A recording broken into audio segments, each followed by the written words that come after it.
get you if you don't watch out. To take you and shake you until you shout. Stop, look, and listen. It's Halloween. There's witches and broomsticks and big black hats, stirring up their potions in big black vats. Stop, look, and listen. It's Halloween. Cornstalk standing in the fields at night, the old gray house without a light, the cold white moon shining down so bright, with you and me standing there and shaking with fright, sneaking past the graveyard on trembling knees, faces peeking out at us between the trees. Please stop, look and listen. It's Halloween.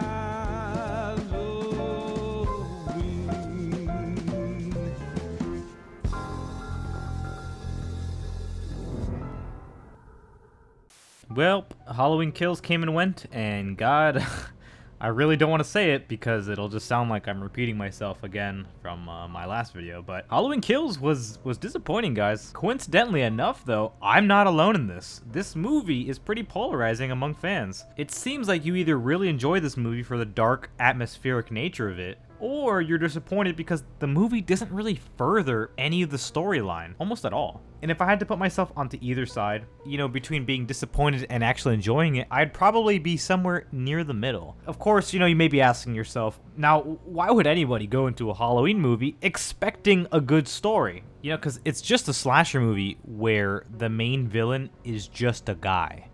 And he literally doesn't even talk or evoke any emotions at all. And in truth, I mean, I wasn't going into this movie expecting a good story. Although, just like my last video, I was expecting a continuation of what was set up before with this movie. And before I start this long rant about the franchise, I'll talk about how I felt about Halloween Kills. And now, you know, obviously, I was rather disappointed by the movie. This movie doesn't really have a main character, nor does it feel like it has a main plot either. Similar to my complaints with Venom 2, I think this movie is overly ambitious for the lack of runtime. There's so much shit going on in this movie, and there's just not enough time, man, to make everything mesh. We essentially have all these completely separate storylines going on, and the only connective tissue between any of them is Michael Myers. And of course, that may be the point, so that part doesn't really bug me that much. This concept of separate parties encountering this entity of evil and how they all deal with it differently. And, you know, that's not to say that this movie doesn't have any good things in it. I actually think there's plenty of good stuff here, and it's quite effective sometimes. And in fact, I'll even say that this movie is perfectly watchable. Sure, everybody in this movie is a complete fucking idiot. like cartoonish levels of idiocy. I mean, there's some shit in this movie that is next level stupid. But I can't say that this is a bad movie, okay? There's actually a lot of great concepts and ideas in this movie. And I think it's pretty clear that this film, Halloween Kills, is a love letter to every other Halloween sequel in the franchise. I mean, Laurie is fucking bedridden and drugged virtually the entire movie in Kills, just like in Halloween 2. There's even a scene where Laurie gets told that Michael Myers is still alive while she's laying in a hospital bed in both movies. Myers? Yeah, he was the guy that was after you. He escaped last night. Tommy, Laurie! you can't go in there! Laurie! Tommy!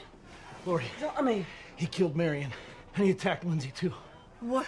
Karen! There's even a kid with a fucking razor blade in his mouth in both of these Halloween sequels. Not to mention that, of course, both of these movies take place in a fucking hospital for a majority of the time. Interestingly enough, though, in Halloween Kills, all the characters think that Michael's coming to the hospital to kill Laurie, but he's actually just going home, which is like the opposite of what happens in the OG Halloween 2, where he comes to the hospital specifically to murder Laurie Strode. Of course, there's the Season of the Witch Mask references. There's even a fucking mob subplot in this movie, straight out of Halloween 4. And just like in Halloween 4, they even kill a random person to show us that mob justice is wrong. Fuck. Even in Halloween Resurrection, Laurie Strode is still in a hospital. What's up with these Halloween sequels limiting Laurie Strode to a hospital? What the fuck is going on? But even beyond all that, this movie is just fine, man. You'll watch it and never be bored. And if you're a gorehound, this movie's got plenty of kills and blood to satisfy your monkey brain. Like I said earlier, this movie has plenty of great concepts and ideas. I actually thought the choice to focus on the town of Haddonfield rather than on Laurie Strode and her own storyline was a bold and interesting move. It's not often that we get a horror flick where the whole premise of the movie is how the killer has plagued the town with paranoia and fear. So much so that the residents of Haddonfield become monsters on their own. I think that's a really cool idea, that the fear that Michael instills in people is worse than anything. The real evil is Michael's legacy on the town of Haddonfield. And that's fucking cool, man. This movie truly paints Michael Myers to be this legendary horror icon, and it's fantastic in that aspect. Overall, Halloween Kills is fine. Lots of stuff to like here, but a movie can be fine and watchable and still be really disappointing. And with that, I think it's time to get into what bugged me a lot about Halloween Kills. This movie opens up with a flashback to 1978, the night of Halloween, the night the Shape came home. So we're introduced to these two stupid-ass cops, and one of them gets jumped by Michael Myers because he was busy monologuing some dumb shit into a window. Haddonfield, where nothing exciting ever happened. Then he gets shot by the other cop because it was a hostage situation and this guy was nervous or something. Which, let me interject real quick here. Normally, if a movie has a hostage situation, there's an element of instant death or something of the sort, like a gun to the head, or a knife to the throat or stomach, or, you know, something that really heightens the tension in the scene. Like if someone fucks up, the hostage could just die in an instant. But here, Michael is just choking this man. And choking someone to death is gonna take a little bit. I feel like this cop could have just walked up to Michael and just shot him in the face. Or at the very least, save his other cop buddy without shooting him from across the room. Like, dog, come on, get closer. Then Michael gets away pretty calmly, might I add. Like, my man did not give a fuck about this other cop trying to kill him. But then he gets arrested right outside anyway, and we learn that this cop is actually Hawkins. But we'll get into all that stuff later. Now, fast forward to Michael accidentally being saved by these firefighters and Laurie screaming about it. Michael kills all these people and begins yet another rampage across Haddonfield.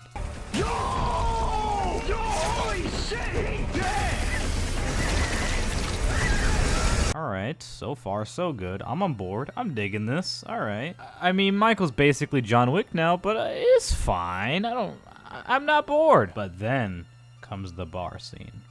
Now, logistically, this is where I start having problems with Halloween Kills. You see, this movie brings back everyone from the original 78 film. Tommy Doyle is back, now being played by Anthony Michael Hall. Lindsay Wallace is back, and is being played by the same actress. Marion Chambers is back, also the same actress. She even gets attacked the same way. Sheriff Brackett is also back, and is the same actor. Even Lonnie is back. Hey, Lonnie, get your ass away from there.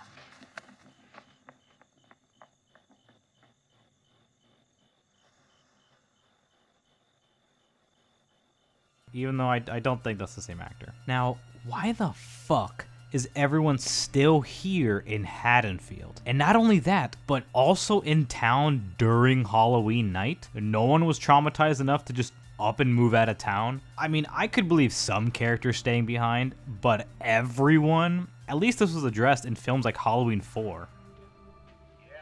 Oh, I need to speak with Sheriff Brackett.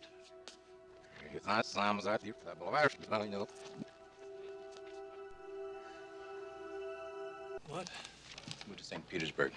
Then you have Tommy Doyle here, ruining the entire vibe of the bar by coming on stage. And I find this whole scenario kind of weird, because, yeah, I mean, everyone's coincidentally all in the same bar on the same night, like, whatever, right? But it's the fact that there's a talent show going on where people are literally singing and dancing on stage just before him. And then immediately after Tommy comes and shits on everyone's mood, a fucking ventriloquist comes up. Like, Tommy, man, I'm sorry, but no one gives a single fuck about whatever happened 40 years ago. And funny enough, this exact point was actually brought up in the 2018 Halloween reboot, that a few stabbings that happened 40 years ago isn't really that big of a deal in comparison to some of the other atrocities we face in recent years. All things considered, there's a lot worse stuff that's happening today, and like, I mean, what, a couple people getting killed by one guy with a knife is not that big of a deal. I'm just saying, like, by today's standards. Shut the fuck up, Dave. Even in that movie, everyone has pretty much moved on from the Halloween murders.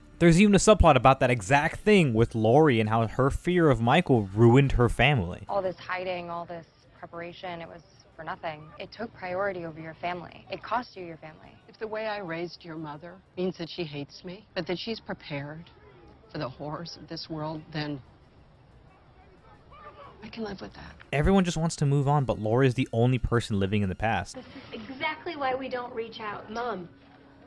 However, for some reason, in this movie, it's like everyone suddenly remembers and is afraid of Michael Myers. Prime example is this guy. In the first movie, he doesn't have a single line of dialogue about Michael Myers. In fact, there's a scene where he's in front of Laurie Strode as she's bawling her eyes out because she saw Michael Myers. And you know what the fuck he has to say?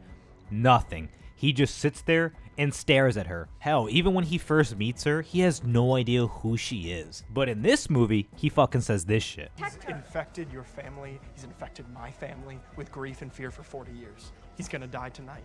And might I remind you guys that both of these movies take place in the same fucking day? Like, I swear, no one cared at all until the screenplay forces everyone to give a shit. Seriously, everyone's like, who the fuck is this guy, and what is he even talking about? Any of you know the story of the Haddonfield boogeyman? Too young to give a shit, too drunk to remember? Oh, brother, this guy stinks! I mean, look at this. This guy's not even paying attention, and this woman looks so done. But then this chick thinks she finds Michael in her car, and then everyone cares all of a sudden. Which, if you've seen the movie, you know Michael ain't in that car. And with that, we now have ourselves a mob. Now, this is an element of the movie that I sort of dug. This angry mob of people who are tired of living in fear of Michael Myers, so they finally want to fight back. But the mob doesn't fucking do anything in this movie but beat up this car and then ravage the local hospital. No, seriously, like, they actually just stand around, think they see Michael Myers, which, by the way, this guy's like 5 feet tall. I don't know how they mistook him for Michael. Stampede through the hospital chanting, and then kill a random guy. And it would have been fine if the angry mob subplot was the entire point of the movie, but it's not.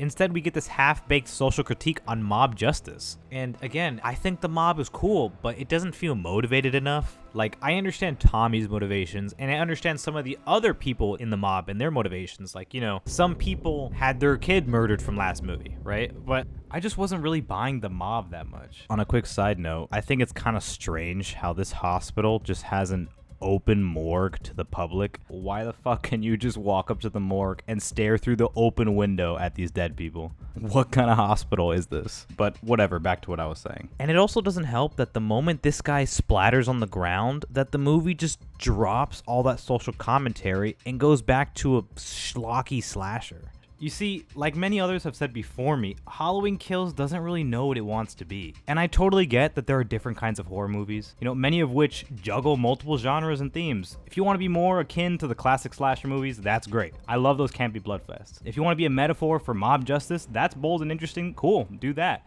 If you want to build up the town of Haddonfield and delve deeper into the legacy of Michael Myers, that's fucking awesome. You want to be a proper sequel that continues the storyline of Laurie Strode? Man, I wish you fucking tried a bit harder on that aspect. Halloween Kills wants to be a little bit of everything, but nothing really fits together. And sadly though, of all the things this movie wants to convey, I don't think it does a great job at any of them. And that's pretty much it for this first part of Halloween Kills. I actually had a bit more that I wanted to say, like how Karen basically sentenced this man to die by locking him in the middle of this mob. What was your fucking plan here? Did you really think you were going to convince all these people not to kill this man? Or how this one lady managed to get away from Michael only to come back and do this shit?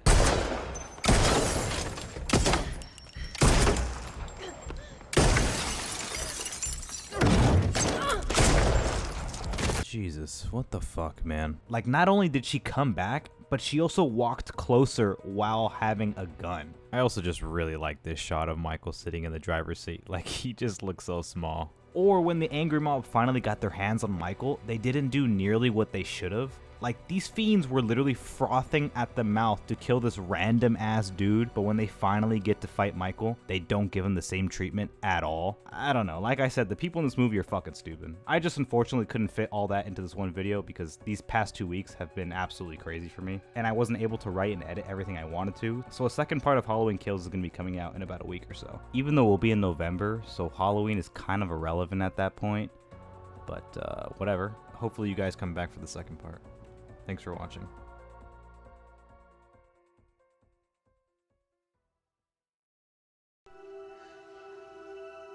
What?